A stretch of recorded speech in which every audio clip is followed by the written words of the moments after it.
During the Second World War, one of the greatest military clashes to take place was between these two mighty tanks, the American Sherman and the German Tiger. These two monsters went head-to-head in the D-Day landings in some of the most brutal battles the world had ever seen. Only one tank could be the winner. Which would it be?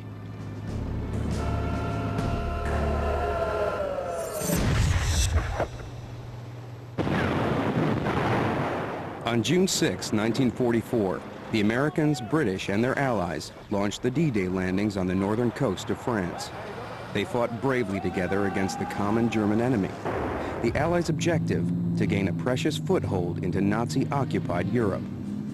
With the coast secured, more hard work lay ahead. Allied forces, led by Sherman tanks, would still have to punch their way through German defenses in France, Belgium, and Holland on their way to Berlin. But around every corner, in every orchard, and in every hedgerow, the terrifying Tiger tank was lying in wait, aiming to stop the Allied forces in their tracks.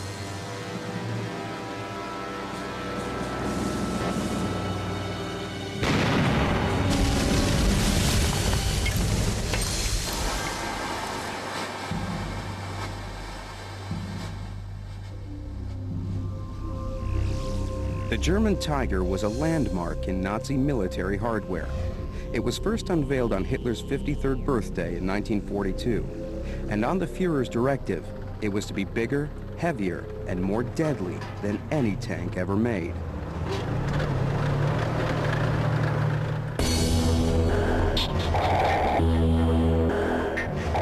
The German Tiger weighed 56 tons, and at the time was equipped with the largest gun to be fitted to a mass-produced tank.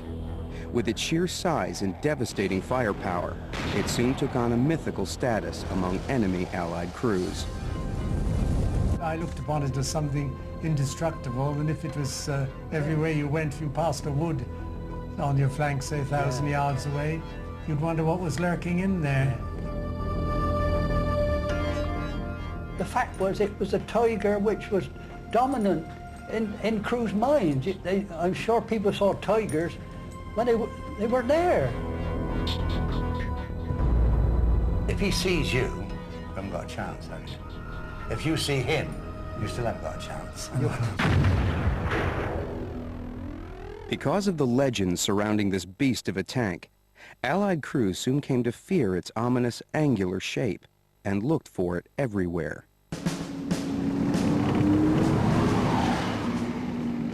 At the same time, the Americans had been working on a design of their own. The Army needed a versatile tank which would ultimately lead the Allied assault in the planned D-Day landings. It was a vast improvement on Allied tanks that previously had been built. It was called the M4, or as crews came to know it, the Sherman.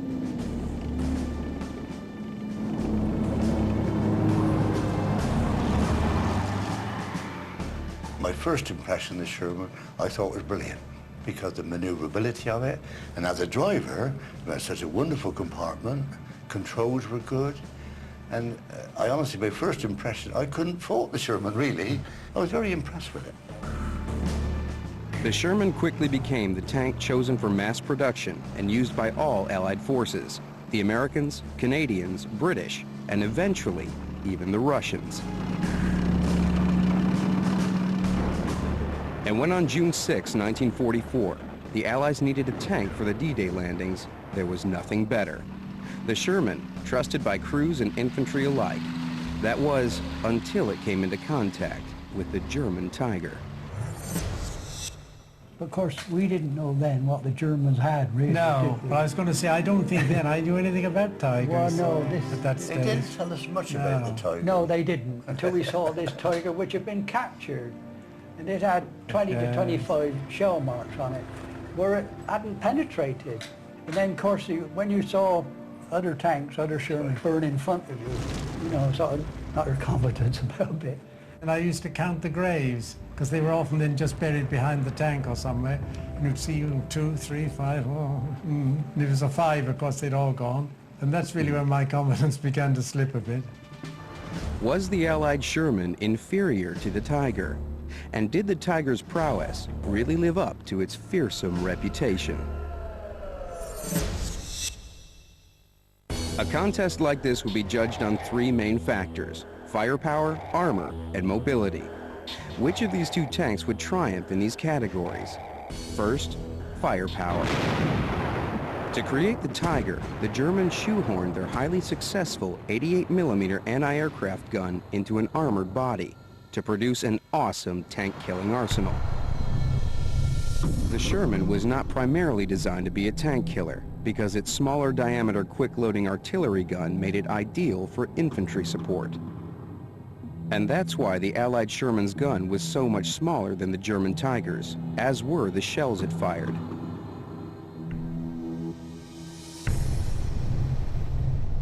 On the left is the 75mm diameter high-explosive round of the Sherman.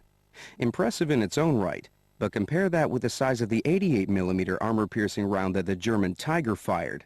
The damage caused by one of these was absolutely devastating. The Tiger's gun was larger and more powerful in every way, capable of destroying an Allied Sherman at 1,500 yards. The Sherman's gun was so weak, it could not penetrate anything over 300 yards. It would have to get within a minimum of 60 yards to have a real chance of taking out a Tiger. There was no greater example of the Tiger's superior range than at the Battle of Goodwood, 6 weeks after the D-Day landings.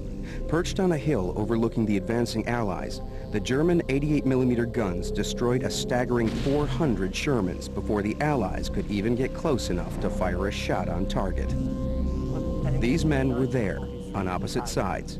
Ken Tout in an Allied Sherman and Heinz Bleidiesel in a German Tiger. Over the 2 days of carnage, Heinz's Tiger troop wiped out at least a dozen Shermans. 20 to 25 Shermans appeared, and we started to fire when the range was optimal, and every round hit a Sherman and they went up in flames. Yes. In a few minutes, it took us 30 minutes for 12 Shermans, and the other two had bailed out. They were undamaged, and we took them back afterwards. So round one, firepower, goes to the German Tiger with its lethal 88mm gun.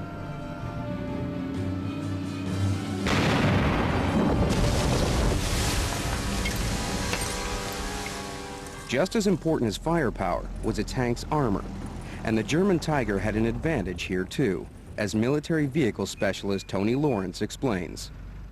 The armour of the Tiger varied in thickness depending on what part of the tank. The frontal armour was up to about 4 inches thick, the side armour less, and the turret armour less. Even so, the frontal armour was impervious to pretty well anything that the Allies could throw at it. Really, the Tiger was a mobile pillbox. To keep the Sherman lighter, the Americans used much thinner armor. In fact, almost half the thickness of the German Tigers. Experts will demonstrate the difference this makes here at an ordnance testing range in southern England. They've set up an experiment to replicate the effects of a direct hit from a German 88mm round on the 2-inch thick side armor plating of an Allied Sherman tank. The real measure of strength will be the potential damage to the crew inside, represented by these targets. High-speed video cameras will record the impact and show how well the armor stands up to the modern equivalent of the Tiger's deadly firepower. Confirm range clear all round. Range clear all round, clear red. Stand by. 3, 2, 1.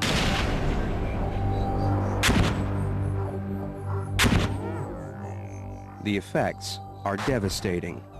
The Allied Sherman's armor plating is too thin to withstand the raw firepower of a round fired from a gun like the German Tiger's 88. It has penetrated the armor, sliced right through the crew, and exited the other side. For a tank crew during the Second World War, the chances of surviving an impact like this were incredibly slim.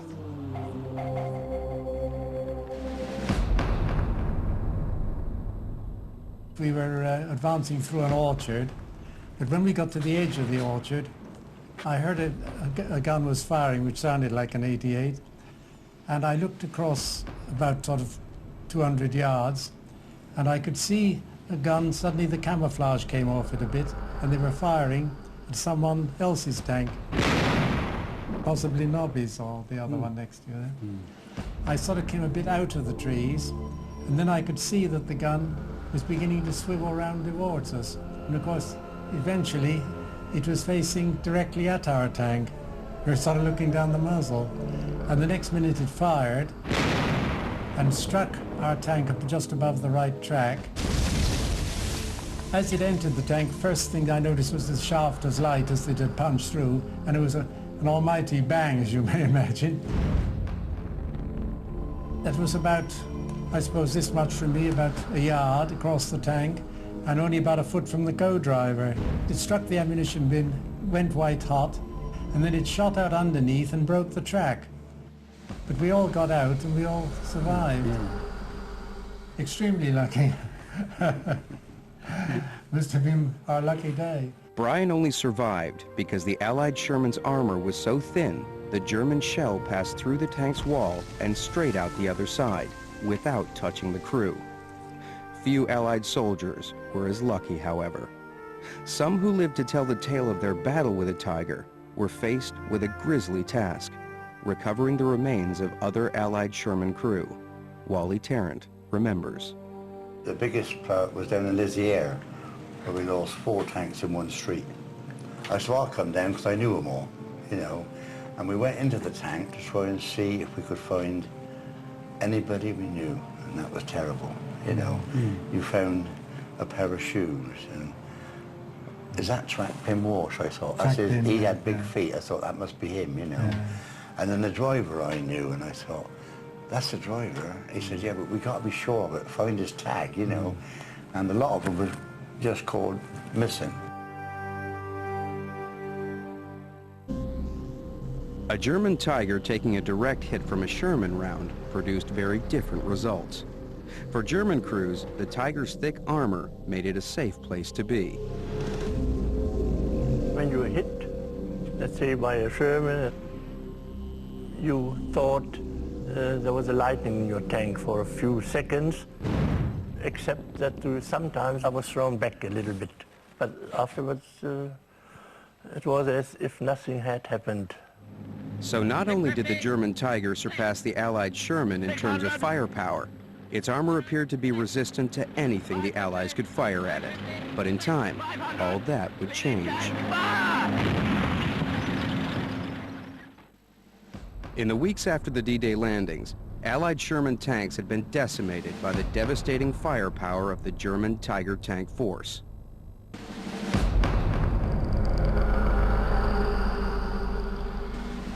Stories of Shermans penetrating the Tiger's thick armor with their tiny 75mm guns were few and far between. That was until a British innovation changed the Sherman into a tank that could challenge the Tiger head-on. The Firefly. The Firefly was a last-minute, desperate attempt to put a really decent gun into the Sherman tank.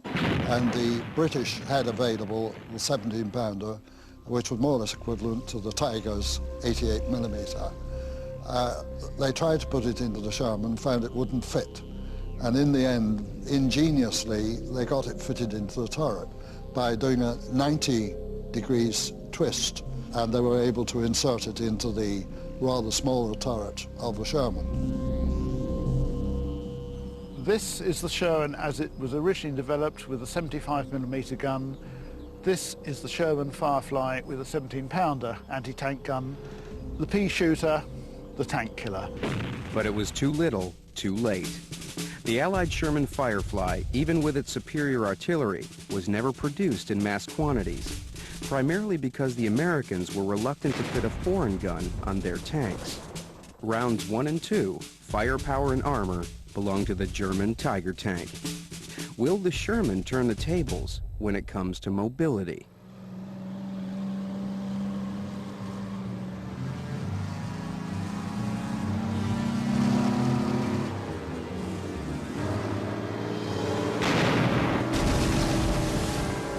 At almost twice the weight of the Allied Sherman, the German Tiger could only reach a top speed of 23 miles per hour. The Sherman was much faster and could go places where the larger Tiger would simply get stuck. Shermans are very mobile. They were a reasonably fast tank. I've actually been in the Sherman getting up to about 30 miles an hour, which is quite a hairy experience. In the Sherman, you could go along any normal metalled road, cross-country. The Tigers were much, much slower, but also, of course, their weight told against them. At 56 tons, it's fine going along nice, flat, dry ground. Once you start getting into mud, they're going to sink. Once you start going over small bridges, the bridges are going to crumble. The Sherman was perhaps much better, much faster. Our maneuverability was really inadequate. And the engine was too slow. And it wasn't just on the move that the Allied Sherman was faster than the German Tiger. Its turret could turn more rapidly, an advantage that could mean the difference between life and death. If you compared with the Sherman, I would say the Sherman was much better. It took us 3 to 5 minutes turning the turret round by hand, and perhaps 2 minutes or 1.5 minutes by engine. So although inferior in terms of firepower and armor, the Allied Sherman was vastly superior to the German Tiger when it came to mobility. Not only did the Sherman win this round, it also had something else, something colossal on its side: the full weight of the American automobile industry. And this car held the key to the eventual dominance of the Sherman over the German Tiger on the battlefield. Here in the Detroit tank arsenal, we forged the armaments of victory. Back in the U.S., everyone was working together to help the Allied war effort in Europe. Not only were the public playing their part, but in this golden age of cooperation, the big three car manufacturers, General Motors, Chrysler, and Ford, joined forces to take control of Sherman tank production. As a result, new Shermans rolled off the assembly lines using components taken directly from the automobile industry. For example, this Ford Pilot's V8 engine was also fitted to some Sherman tanks. This flexibility in construction, simple design, and massive manufacturing backup meant that in Normandy, destroyed Allied Shermans could be replaced in 36 hours. The Germans didn't have that kind of industrial backing. In fact, it could be argued that one of Hitler's greatest mistakes was to have commissioned such an enormous and complicated machine like the Tiger, when much simpler tanks could have been built in greater numbers. For every one Tiger coming off the production line, the Germans could have afforded to build 3 of their smaller but lethal Panzer Mark IVs. They lost the plot of it. And this is the problem with all of their industry. They were still producing grandiose products right up to 1945, when they should have just concentrated on some of their proven successes and just concentrate on getting those out as quickly as possible. The German Tiger was a complex, over-engineered machine, which shared few common parts with any other German tank. It took a long time to make, was less reliable, and had sparse ground assistance when it needed repair. In the field of combat, a minor fault could disable the Tiger. And unlike the Allied Sherman, a dead Tiger could not be replaced easily. We had lots of engine trouble. In my Le Corps, after 100 yards, it was already broken down. So we had to wait for people to get it running again, who never came, by the way. The war ended before they actually arrived. Now a reconstruction of a typical tank battle will demonstrate how the Allied military strategists used the Sherman's superior numbers to overrun the defending German Tigers, and to beat a path through Europe and eventually to victory over the Nazis.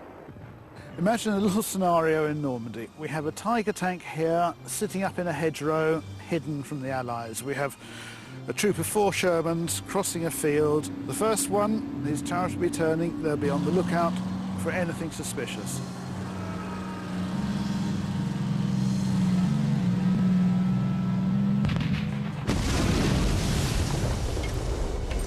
The Tiger would take him out straight away with one shot. The second Sherman, he'll realise there's an enemy gun or something in the hedgerow. he will probably try and aim a shot towards the hedgerow, roughly where he thinks whatever it is might be. But by then the Tiger has reloaded and has taken this one out. The third tank, he will have seen the Tiger by now. He will try and use his other tanks as shield. He will come round. He might be able to get a shot off. And he will make a beeline for a sunken ravine over on the other side. But by then the Tiger will have reloaded. He will have gone. In the meantime, the fourth member of the troop, seeing what's happening, he will know the only vulnerable spot on the Tiger is the rear. He will try and go round to the rear of the tank, and he will try and take out the Tiger from the rear.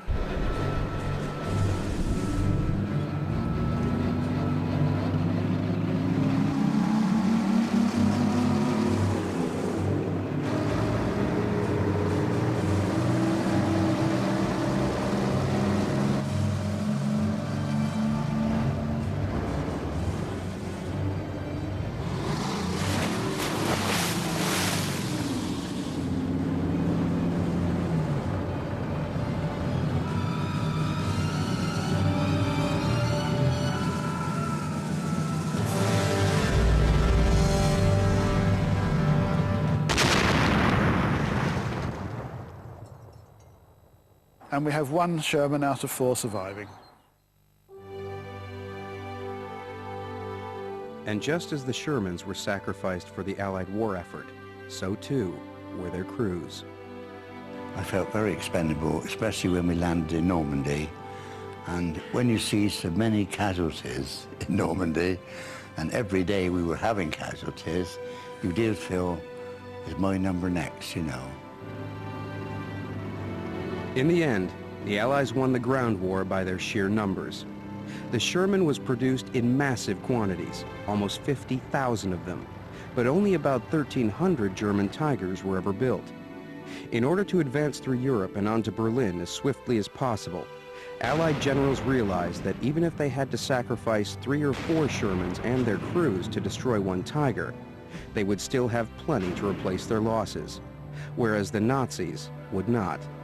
Based purely on numbers, the Sherman was the superior weapon. But given a choice between the tanks, the crews on both sides had a different view. Well, I think I'd better say the Tiger. I'd rather be in a Tiger myself. I'd have to say it'd be the Tiger. I think I'd go for the Tiger. There's no question about it. I would always choose the Tiger. This contest wasn't about quality, it was about quantity. Although the Allied Sherman was inferior to the German Tiger both defensively and offensively, the Sherman's superiority in numbers overran and eventually defeated all the Tiger tanks. In 1945, the Sherman led the Allied forces onto Berlin and to victory. And that's why the Sherman tank wins this great military clash.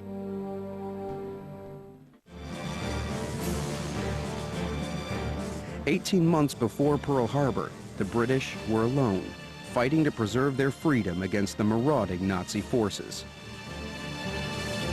By the summer of 1940, Germany had total control of mainland Europe, and England was next on the list. The Battle of Britain was about to unfold. But before an invasion could take place, Hitler needed superior air power. Leading the airborne assault was Germany's most advanced fighter aircraft, the Messerschmitt Bf-109. Meeting it head-on was the British Royal Air Force's brand new fighter, the Supermarine Spitfire. In the Battle of Britain over the English Channel, these two planes would clash for the first time. Which would prove superior? A series of tests and a head-to-head dogfight will demonstrate how they really compared.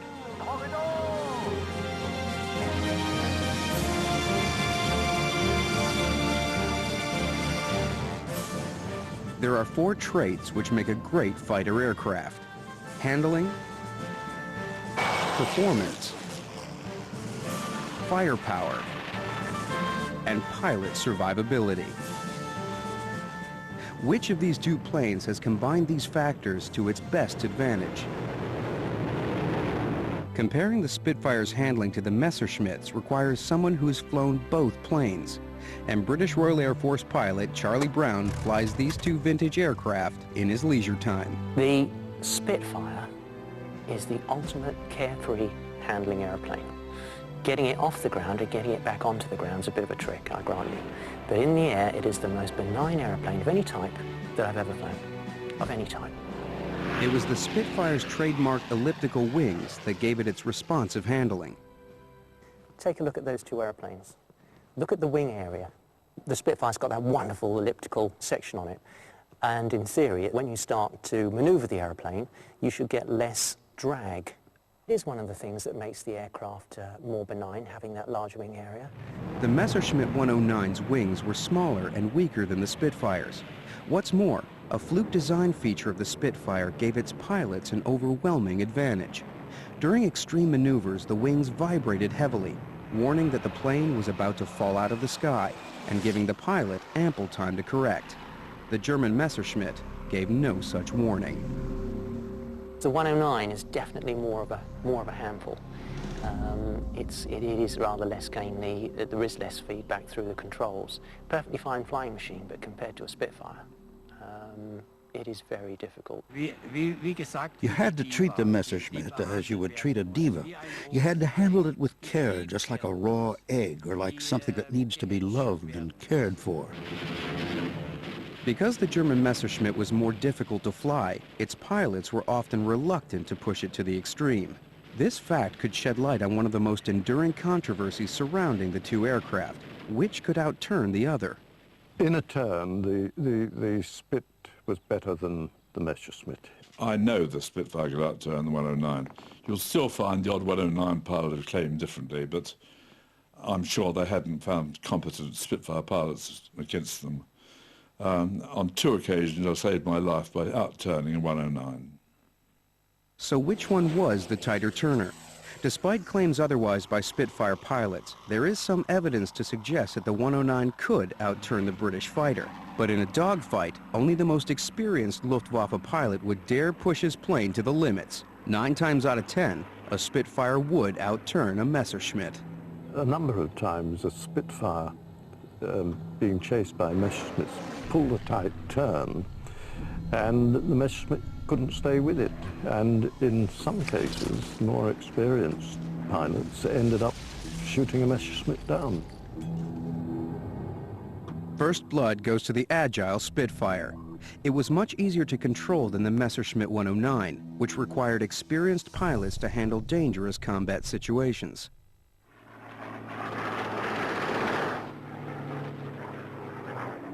Now, round 2, pilot survivability. A veteran German pilot is about to get into the cockpit of a British Spitfire, and a veteran English pilot into the cockpit of a German Messerschmitt. They've been asked to give their first impressions of their opponent's aircraft. First, Spitfire pilot Peter Fay enters one of the few remaining Messerschmitts in the world, currently undergoing restoration. I feel very much more confined than I did in a Spit, but the control panel is very similar. Next, Battle of Britain Luftwaffe ace Hans Eckhard Bob gives his first impressions of the Supermarine Spitfire. Well, I must admit that I like it. It's pretty spacious in here, it's comfortable, and vision is good all around. Yes, I like this aircraft. I'd like to fly it. When the cabin is closed, you feel safe. But what is also important is your rear view, because that's where the enemy comes from. And when I turn round, I have good visibility on both sides, which is very important. Visibility, not as good as a Spitfire. And if I look round, yes, I can see, but there's a definite blind spot. This blind spot was caused by the bulletproof armor plate fitted behind the pilot's head, and many Messerschmitt pilots complained that it made them vulnerable to surprise attacks. This problem was cleverly rectified only after the Battle of Britain by the introduction of Panzer glass taken from German tanks, in place of the thick armor plating and still capable of stopping a bullet. But visibility wasn't the pilot's only concern during the Battle of Britain. In dieser Maschine ist ja der Tank vor The fuel tank is in front of you, compared to the Messerschmitt, where you have the tank behind and underneath you. If you were hit at the front in the Spitfire, then your face would burn straight away. In the 109, the fire would start at the back. Psychologically, that feels safer. Right, my petrol tank is hit and I've got to get out in a hurry. It doesn't really matter whether the tank's in front of me or below. If I'm on fire, I've got to get out. And this thing is very heavy. And remember that we've got an airflow of 200 or 300 miles an hour, possibly more. So I have to get that open, and then I've got to get out of this thing. And I can only go this way. So if the flames are that side, hard luck. So I just get out as quick as I can. Peter thinks it would be very difficult to jump out of a Messerschmitt if it was on fire. Ironically, Hans thinks it would be just as hard to bail out of a burning Spitfire. I don't think it would be very easy to get out of a Spitfire. I could imagine this half door being pushed against you by the wind. In the Messerschmitt, it would be easy to abandon the plane because the force of the slipstream would help push you out. But luck also plays a part. The tailplane could easily hit you as you bailed out. But this is always a risk. Although both aircraft were equally difficult to escape from, both pilots agree the Spitfire was more spacious and had better visibility than the German Messerschmitt. What's more, the Messerschmitt pilots were at a great disadvantage to their British counterparts when it came to landing the aircraft. The German Messerschmitt's landing gear was exceptionally narrow, and this led to frequent crashes on landing.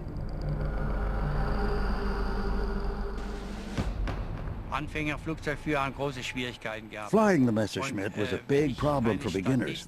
As far as I know, we lost more pilots on takeoff and landing because of this narrow landing gear than through enemy attacks. Even if you're aware of this fault, it's still a problem. You need to be a good pilot to control the Messerschmitt. Round 2 goes to the Spitfire as well.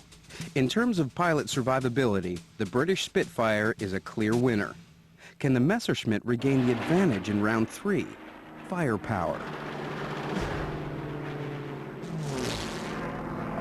During the Battle of Britain, the Messerschmitt Bf 109 led the German aerial assault on southern England. But meeting it head-on over the south coast was the revolutionary Supermarine Spitfire. Which of these two aircraft had the edge when it came to firepower? In 1940, along with the Hurricane, the Spitfire was the best-equipped British fighter with an armament of 8 Browning 303 machine guns, 4 in each wing. But the Messerschmitt had something far more fearsome, 2 deadly 20mm anti-aircraft cannons. If you have a cannon, you only got to have a couple of shells hit another airplane, and that airplane's out of action, in effect. Whereas bullets, you have to get an awful lot of bullets through that airplane to make it good. I can prove that with you. I mean, on one occasion, I think the last engagement during the Battle of Britain, when I shot down a Ju-88 over Salisbury Plain, I finished up the 11 bullet holes through my airplane, and they'd done no damage at all, although one had gone into the engine, whereas a cannon shot would have knocked me out. To illustrate what this difference in armament means, experts at the Ordnance Testing Range will now carry out a modern-day test of firepower. This is the Browning 303 machine gun, the same basic design as the one that was fitted to the Spitfire during the Battle of Britain. To get an idea of what damage it would inflict in the air, this marksman is going to use it to strafe a piece of Messerschmitt 109. The aluminum in the frame is the same thickness as the skin of a 109's wing.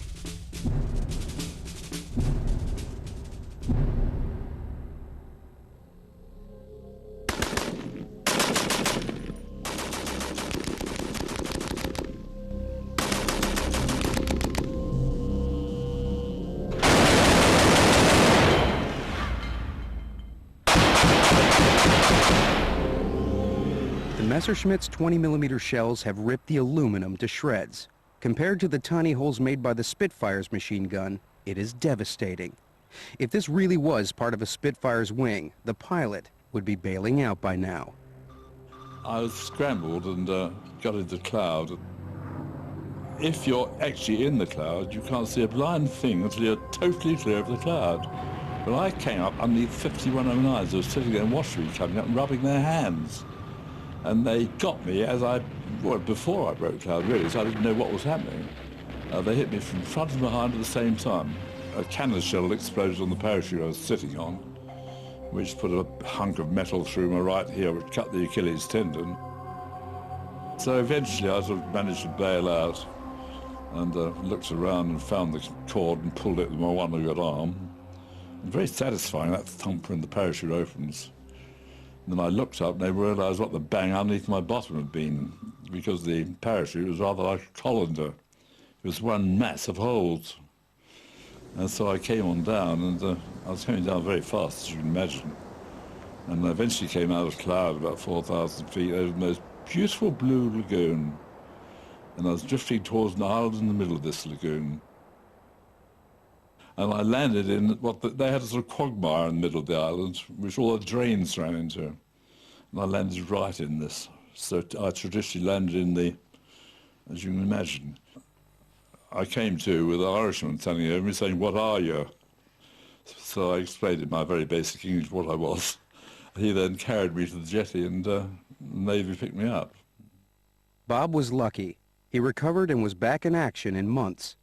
Yet his story reinforces that during the Battle of Britain, the German Messerschmitt was clearly superior in terms of firepower.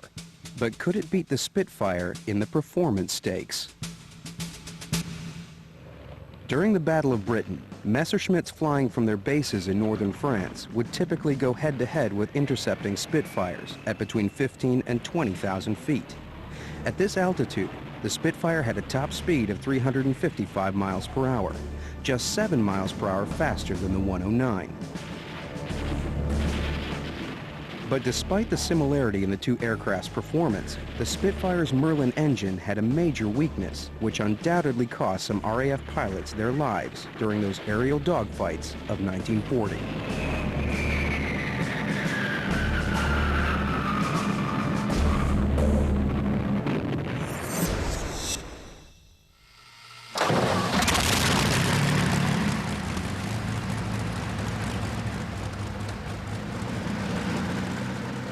Aeronautical engineer Peter Grieve tours air shows giving demonstrations of his Rolls-Royce Merlin engine. He bought it as a wreck 6 years ago and restored it to full working condition. And he can use it to illustrate the Spitfire engine's potentially disastrous tendency to cut out during steep forward dives. The problem occurred because the Spitfire's Merlin engine had a carburetor, whereas the Messerschmitt was fuel injected. With fuel injection, a pilot can do any aerobatics and the engine will keep running smoothly. But a carburetor's performance is affected by changes in G-force, which occur during certain extreme maneuvers. What happens when you put a Spitfire into a steep dive is a bit like the feeling you get when you go over a humpback bridge in the car. Everything gets thrown upwards. In much the same way, on this Merlin carburetor, the fuel gets thrown upwards in the float chamber, starving the engine of fuel momentarily and making it splutter. The next thing which happens is much more serious. Because the floats which control the fuel flow into the carburetor are being thrown around, it makes the carburetor think that it's empty, and the fuel pump just piles fuel into it, in turn flooding the engine, which will make it cut out.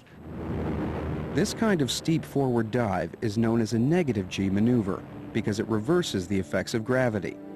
Using this wartime engine, Peter can demonstrate that the principle of negative G applies in exactly the same way as it would to the Merlin. When he turns the carburetor upside down, the engine cuts out. Imagine that happening on your aircraft at 16,000 feet. Crafty 109 pilots soon learned to exploit this failing of the Spitfire by deliberately forcing their opponents to follow them into a negative G dive. It was a great advantage for us that we had a fuel injection system and the Spitfire was only equipped with a carburetor. When we had a Spitfire behind us, which we couldn't shake off, we would go into a steep forward dive, and the negative G would starve their carburetor, so we could dive quickly and the Spitfire couldn't keep up. It was a fault that Spitfire pilots had to live with until well after the Battle of Britain. But the Spitfire wasn't the only one with a handicap. The German Messerschmitt had a crippling problem with fuel too, or more precisely, the lack of it. A major disadvantage that the Messerschmitt faced during the Battle of Britain was its limited flying range. The tank only held enough fuel for about 15 minutes fighting over southern England before the pilot had to head for home, which severely restricted the plane's efficiency as a weapon of war. We had a lot of problems, and we often had to terminate our attacks because we ran out of fuel. The red warning light would come on, and you'd know you only had 10 or 15 minutes left. Critical if you hadn't started your return flight by then. You'd hear anxious cries over the radio from fellow pilots when they saw the warning light come on. From time to time, people had to make crash landings. It was a big problem for us, a big handicap. In performance terms, it is a tie. Although the Spitfire narrowly won rounds 1 and 2, handling and pilot survivability, the German Messerschmitt dominated hands down when it came to firepower. There is really nothing to separate these two aircraft. But coming up, the final showdown, a typical dogfight between the Spitfire and the Messerschmitt.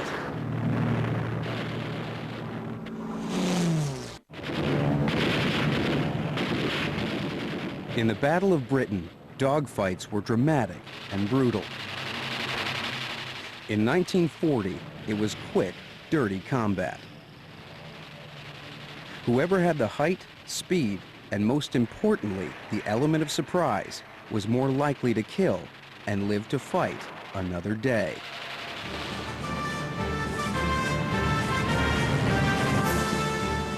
For the first time, this modern simulation reveals how these World War II fighters would have performed in a typical Battle of Britain dogfight.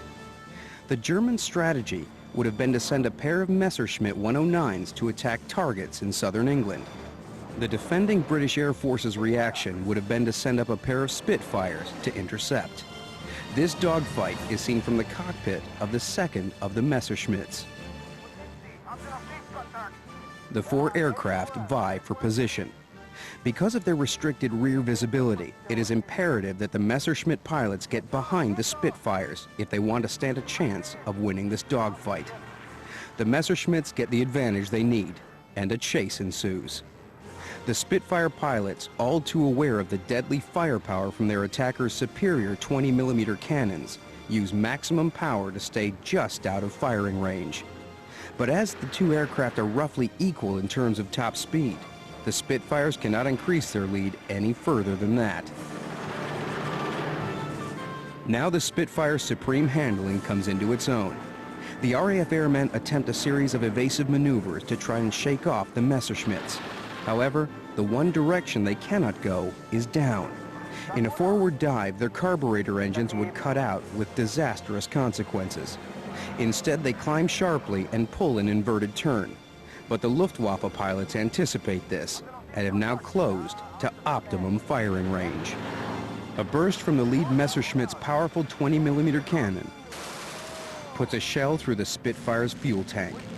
Aware of the horrifying prospect of the tank blowing up in his face, the RAF pilot has two choices: bail out or make an emergency landing.